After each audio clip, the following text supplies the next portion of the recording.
Assalamualaikum warahmatullahi taala wabarakatuh. Kembali lagi bersama saya dengan NPM 2017-0027. Pada video singkat kali ini saya ingin meringkas materi 1 sampai 10, yaitu dengan mata kuliah Pendidikan Agama Islam 3, yaitu mengenai ma'rifatullah atau dengan istilah mengenal Allah. Dan apakah tujuan dari metode tafakur ini? Kepo ya. Tentu ada tujuan dan maksudnya, yaitu untuk meningkatkan kesadaran bagi diri kita, bukannya untuk menjadi yang pintar. Mana yang lebih utama, kepintaran sama kesadaran? Ya tentu kesadaran. Dan juga tafakur ini mempunyai nilai yang sangat istimewa di sisi Allah Subhanahu wa taala. Dan adapun rumus utama dari metode tafakur ini adalah akal tanpa Quran tertipu, sedangkan Al-Quran tanpa akal lumpuh dan selalu mengarah ke ana ataupun aku. Dan barang siapa yang mengenali dirinya sendiri, pasti ia mengenali Tuhannya, siapa Tuhannya sebenarnya. Dan jadilah kita yang terbaik di mata Allah, dan jadilah kita yang terburuk di mata diri kita sendiri, dan jadilah kita sederhana di mata orang lain. Itulah teman-teman tadi argumentasi sedikit ya tentang metode tafakur ya. Dan selanjutnya marilah kita masuk ke intinya, yaitu video tentang ma'rifatullah dari materi 1 sampai 10. Dan jangan lupa like, subscribe, and tekan loncengnya di bawah ini ya. Baiklah teman-teman, marilah kita saksikan.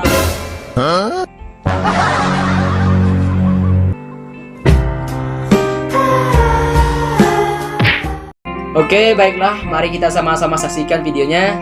Ini dia, check it out.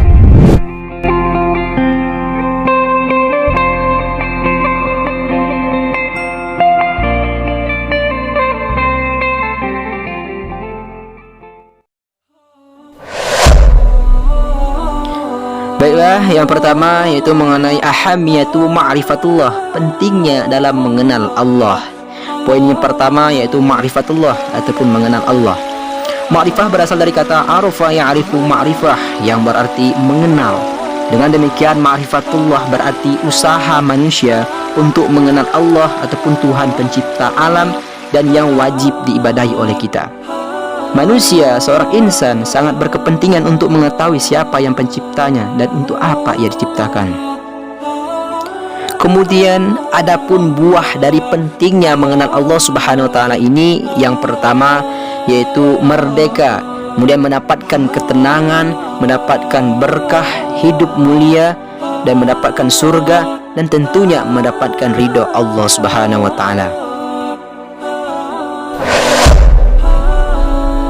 Kemudian materi selanjutnya yaitu mengenai at-tariq ila ma'rifatullah, cara menuju mengenal Allah, yaitu memahami bahwa jalan mengenal Allah adalah melalui ayat-ayatnya, baik itu ayat qauliyah, perkataan langsung dari Allah Subhanahu wa taala, maupun ayat kauniyah, yaitu ayat dalam bentuk segala ciptaan Allah berupa alam semesta dan semua yang ada di dalamnya. Kemudian adapun inti dari materi ini ialah orang-orang yang beriman menjadikan ayat Allah sebagai peringatan sehingga menambah keyakinan mereka. Kemudian sedangkan menurut orang-orang kafir tidak menjadikan ayat Allah sebagai peringatan yang dapat menguatkan keimanan, akan tetapi hanya sebatas takjub.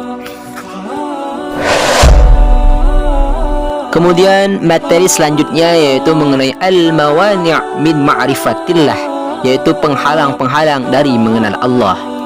Penghalang-penghalang dari mengenal Allah ini ada dua penyakit. Yang pertama mardus syahwat, akibat dorongan dari hawa nafsu. Dan yang kedua mardus syubhat, yaitu karena kecurigaan ataupun ragu-ragu. Kemudian penghalang-penghalang dari mengenal Allah dikarenakan dorongan syubhat, yaitu dikarenakan kebodohan, ragu-ragu, mendapatkan penyimpangan dan lalai.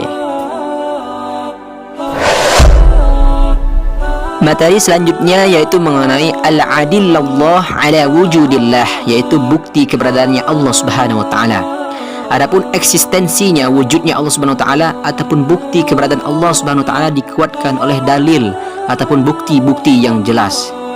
Bukti-bukti yang jelas itu yaitu yang pertama ad-dalilul fitri, yaitu keadaan asal kita seorang manusia ini diciptakan oleh Allah Subhanahu wa taala. Dan yang kedua ad-dalilul hissi, yaitu bukti-bukti keberadaan Allah Subhanahu wa taala yang dapat dilihat, dirasai ataupun disentuh oleh indera manusia.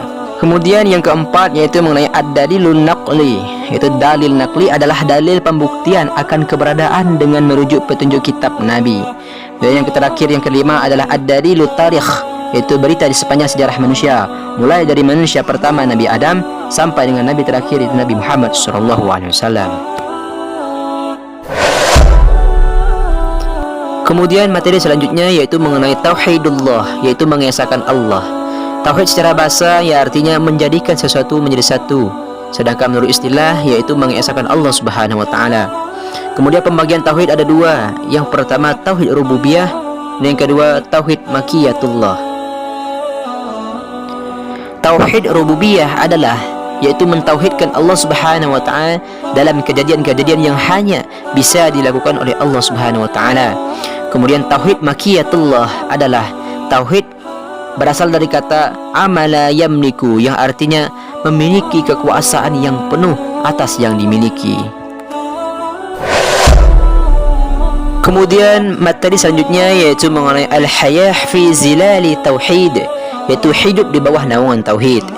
Hidup di bawah naungan tauhid adalah suatu nikmat yang tidak ada yang mengetahuinya kecuali yang merasakannya. Adapun pembagian tauhid menurut kalangan ahli tauhid dan ilmu kalam, yaitu mengklarifikasikan bentuk tauhid itu kepada 4 bagian, yaitu tauhid uluhiyah, tauhid rububiyah, asma' wa sifat, dan tauhid mulkiyah. Materi selanjutnya yaitu mengenai ma'ani la ilaha illallah, makna-makna dari la ilaha illallah. Kalimat la ilaha illallah disebut dengan kalimat tauhid ataupun kalimat-kalimat thayyibah. Kalimat ini mengandung makna-makna yang sangat dalam. Tauhid adalah i'tiqadiyah ataupun mengiktikadkan, mengesahkan Allah sebagai satu-satunya motivator dan tujuan dalam setiap perbuatan kita. Kemudian adapun makna la ilaha illallah ini terbagi atas beberapa makna. Yang pertama al-khaliq, ar-raziq, adapun al-malik, waliyah, al-hakim, mahbuba, margubun. Kemudian makna selanjutnya yaitu lafi'a wala darra, memberi manfaat dan mudarat. Kemudian muhyi wa mumit, kemudian mujibun, al-wakil, mu'azzama, yang terakhir musta'anna bihi, dimintai pertolongan. Selanjutnya materi yang terakhir yaitu mengenai ma'iyatullah, kesehatan Allah Subhanahu wa taala. Apakah kita merasakan kehadiran Allah Subhanahu wa taala? Dan apa buktinya bahwa Allah Subhanahu wa taala selalu menyertai kita sebagai makhluknya?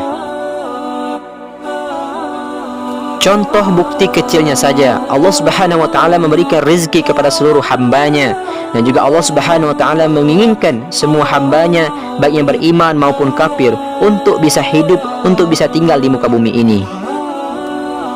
Jadi teman-teman, penyertaan Allah Subhanahu wa taala terhadap makhluknya itu tergantung bagaimana sikap kita, bagaimana sikap hambanya terhadap Allah Subhanahu wa taala.